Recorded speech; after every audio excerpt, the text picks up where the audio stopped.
Welcome to the latest edition of Citrus Mortgage Bites. As always, I'm joined today by mortgage and protection advisor, Holly Bettles, and our special guest today is Sarah Harley, also known as Sarah Coppard, founder of Citrus Conveyancing. Holly, I'm going to start with you.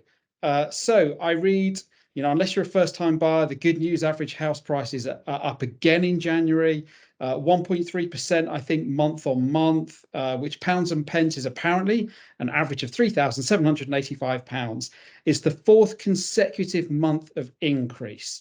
So it looks like still plenty of demand in the housing market. And we had those few months where certainly the fixed rates were coming down, which was the good news. But I'm sensing, based on the chart, we can see that actually those rates have started ticking up. So we've got kind of demand on one side, rate increases just starting to tweak up again, which was a bit of a surprise. So really, you're the expert. What's happening here? Yeah. So I think there is definitely demand out there, which is great if you want to be moving. Yes, we have seen some rate increases. The swap rates have gone up, and therefore obviously that pushes the lender to reassess and reevaluate what they're doing. And we have seen some rate increases over the last week or so. So they're not, back to when we went, and the realms of Liz Truss and everything flew through the ceiling. But it is, just a slow kind of, everybody's rearranged and reassessed, and therefore things are a little bit more expensive this week than they were last week. But I think it is, as always, one of those things that you need to do what's right for you at the time, and you need to get advice for what's best for you specifically at the moment, because house prices might be going up still. They might not be in your area. They might be holding in your area. I haven't seen anything down valuation wise yet, touch wood, for where we are. But I think it's one of those things that you've got to have the chat to find out what's best for you to do now. Is it to hold off? Is it to do something? But if you are sitting there on a rate that's due to expire in the next 6 months, I would say act now. We can get something tied in that you can pop in your back pocket. And if rates do come back down again, at least you're ahead of the curve. But if they don't, you might well have just tied in before things start to get a little bit more expensive again still. Brilliant. Thanks for that, Holly. And I know how much mortgage brokers love it when lenders chop and change their rates at short notice. So I know, best friends of yours when they're doing that. My favourite thing. But that's great. Thanks ever so much for the update. Sarah, I'm going to come to you in the interest of time. And it's the first time you've joined us on Citrus Mortgage Bites. So thank you so much. So for our viewers who don't know you, you've been a residential conveyancer in Kent and Sussex for over 35 years. Extensive property knowledge and legal experience. You look after a whole range of clients, first-time buyers and people, buying their subsequent homes. And what I really love when I was also kind of reading some of your bio, this one I thought was fantastic. You specialize in helping clients stay calm in what can be a really stressful time. And I think that's fantastic to know, because actually it can be, but sometimes just calming people down. So that's really brilliant. But let me start with some of the basics, if I may. So what does a conveyancer do? So a conveyancer does all the legal bits when you're buying a house or selling a house. So we will be having a look at the title documents to check that the sellers own the property that you think you're buying, for a start, the basics. Check if there's any covenants, do's and don'ts in those documents that you should be aware of. We ask the sellers some standard questions about if they're aware of any disputes, notices, rights of way. We look for rights of way on the deeds, and also we do searches about that. We ask the sellers about any extensions or property developments that they've done work at their property, and we'd be checking out for planning and building control approvals for those things.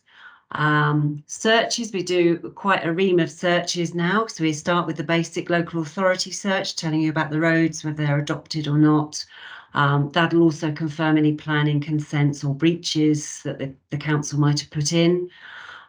We also do drainage, environmental searches are the big thing now, and even climate change searches. So the environmental searches all tell us about, they have a climate index built in them now as well, which tell you what your property that you're looking at buying might have issue-wise, flood-wise, subsidence. It looks at geology in the next 5, 10 or 15 years.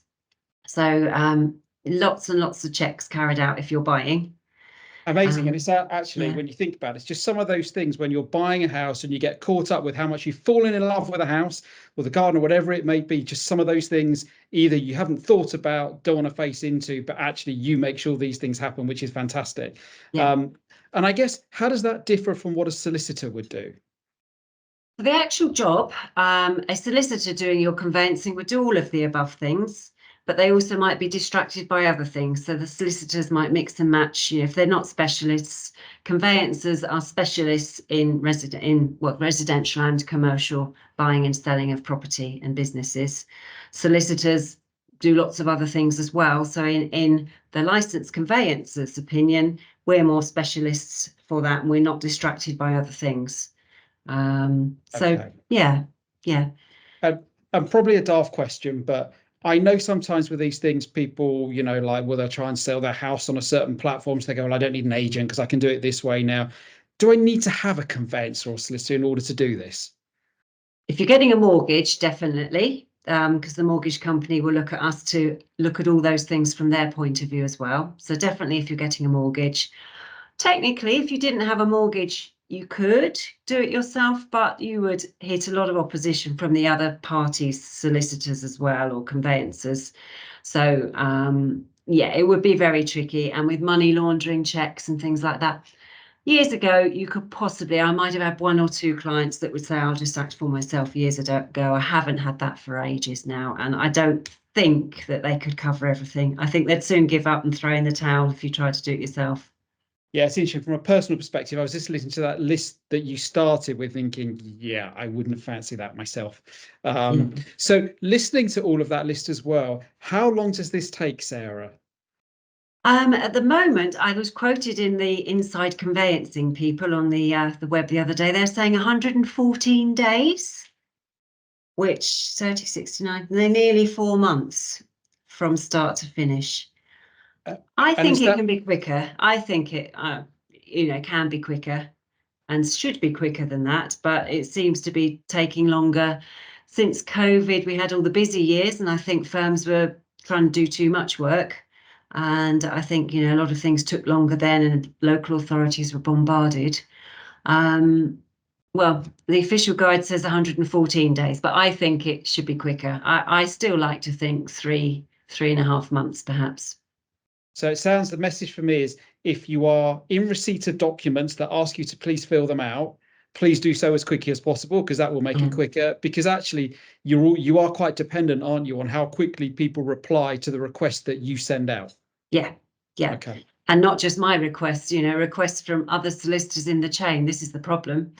We're as quick as the slowest person. So you only need one slow person, and it mucks everybody up. Yeah, okay. And then again, one probably to humour me, but I always imagined exchange of contracts. So this is kind of the thing that gets talked about a lot. And from my own purchases of properties, I always have this image of these like lovely leather-bound documents and big official pieces of paper with lots of stamp, etc.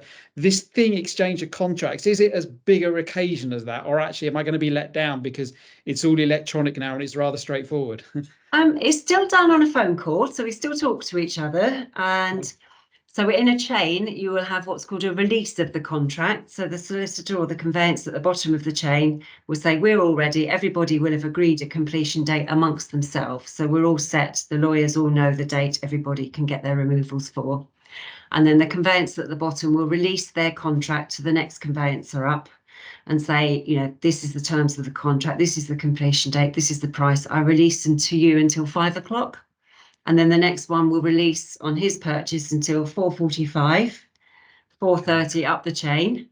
And then when you hit the top of the chain, those two solicitors or conveyancers will say, right, we've exchanged contracts now, and we physically record the time in the contract in front of us and that we've done it, and put the formula, which is Formula B, which means that we're going to swap those contracts.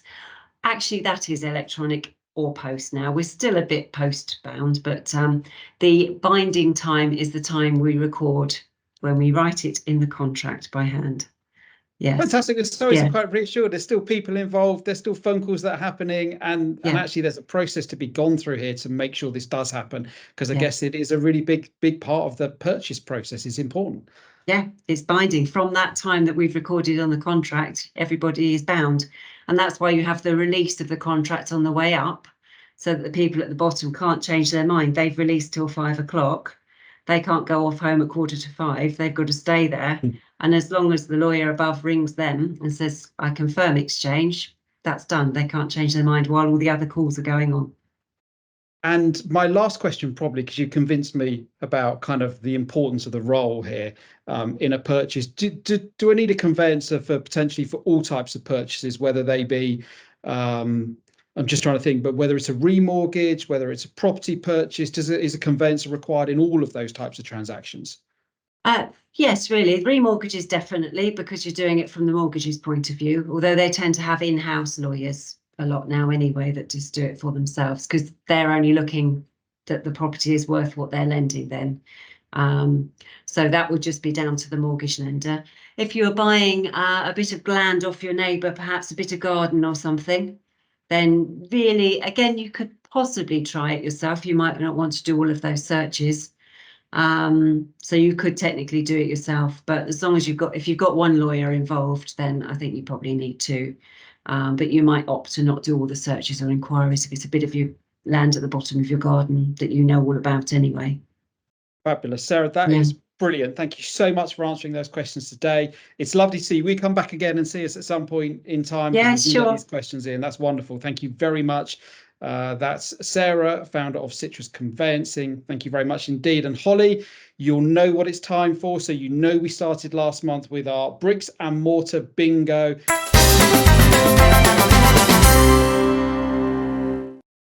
I still think my property is better last month, but I think differing views on that, I know.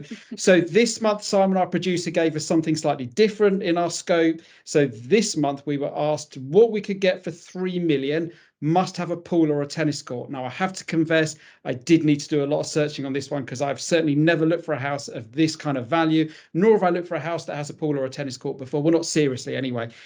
So Holly, yours for this month, would you like to explain? Yeah, I went for a really lovely detached property in Maidenhead, which was in a very exclusive area. It had a lovely swimming pool. It was beautifully done. I just thought it was really pretty, and that's what drew it to me, to be honest. I could go in, I could put my stuff down and live in the lap of luxury and not have to do anything. And if I'm paying 3 million, that's what I want to do. So I saw your property. I noticed you went slightly under budget. This is very humble of you to go under budget. I, however, decided to go for the full works, up to the 3 million, and also decided that perhaps an indoor swimming pool was a little bit more optimistic, knowing the weather in the UK. I also think it's important to have that many garages, because you never know, obviously, for the number of cars you're going to have. Mine also has a self-contained annex. Mum, if you're watching, no. Okay, I love you, but no. Mine had a gym. It had all sorts of lovely things as well. Well, we'll see. We'll see what happens. So there we go. Look, I think that's all we've got time for this month on Citrus Mortgage Bites. To Holly, thank you so much for joining. Sarah, thanks again for joining us. Much appreciated. And we will be back with a post-budget update next month for Citrus Mortgage Bites. Until then, thanks very much indeed. Take care and bye for now.